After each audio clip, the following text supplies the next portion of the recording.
Hello, my name is Evan Carter. I am the web editor of the Hillsdale Collegian. I'm here today with syndicated talk show host, Dennis Prager. Dennis, how are you doing today? Well, thank you. Okay, so I will just jump right into things. I know you haven't had much time to go around the campus, but have you ever been to Hillsdale before? I was here once before, in fact, about 10 years ago, or maybe a drop more. And I did speak to students on, I think, a family-related issue. So this is only my second visit.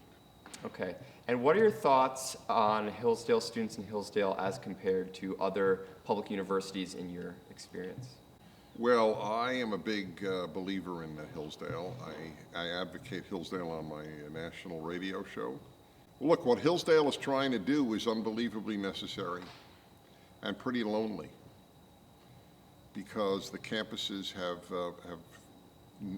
ceased to be liberal arts.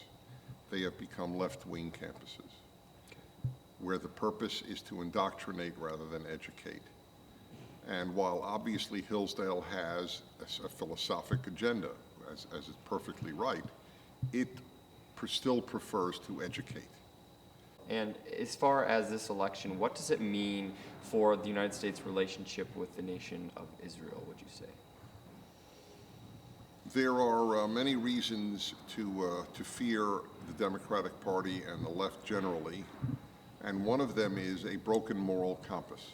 That's my biggest worry about the left. A lot of nice people who are wrong. I mean, what am I going to say? I recognize that a lot of these people are sincere, but a party that could have as a member of its the committee that writes its platform at the Democratic Convention, a man who accuses Israel of war crimes and other horror, an apartheid state, and a whole host of other things, and is a member of the platform writing committee. Israel is one of the most decent countries in the world, just like America is one of the most decent countries in the world, and they are the left vilifies America and Israel more than any countries in the world. If you could go into why are you not in the Never Trump camp, and why are you actually advocating against that? Well, there are many reasons why I'm not in the Never Trump group, but I think I first have to say that I was opposed to Trump the entire nomination period.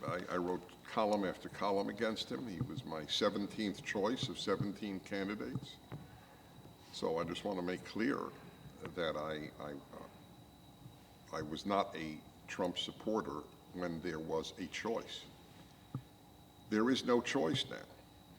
There is no choice. The only choice is 4 more years of left-wing rule in the United States. It would mean the end of the Supreme Court for the next 40 years, or 30 years minimally. I mean, people think that that's an exaggerated figure. One appointment means it's almost always 5-4 left-right. That appointment, if that person is 40, that person will be 75 in 35 years.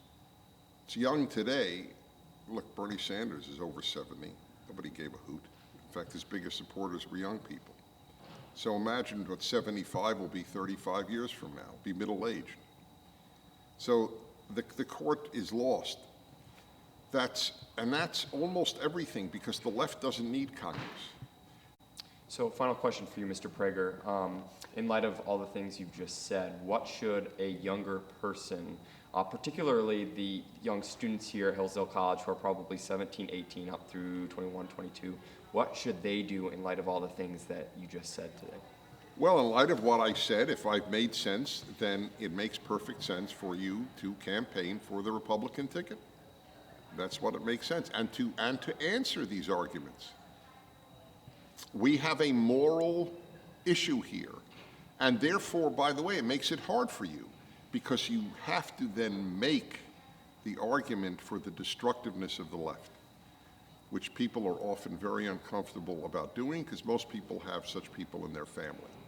I do, and I understand that discomfort, but you don't abandon your deepest principles because your brother-in-law is on the other side.